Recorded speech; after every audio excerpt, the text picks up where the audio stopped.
საქართველოს პარლამენტის ეროვნულ ბიბლიოთეკაში გუშინ მწერალ რევაზ მიშველაძის 75 წლის იუბილეისადმი მიძღვნილი ღონისძიება გაიმართა.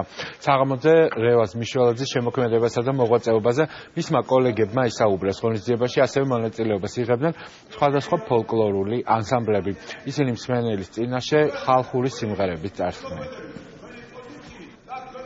დიდი პატივია ჩემთვის ამ დიდებულ დარბაზში ამ შესანიშნავი აუდიტორიის წინაშე ჩემი მოგზალებული ლიტერატურული ღვაწლის ასე ლამაზად და ფართოდ აღნიშნა.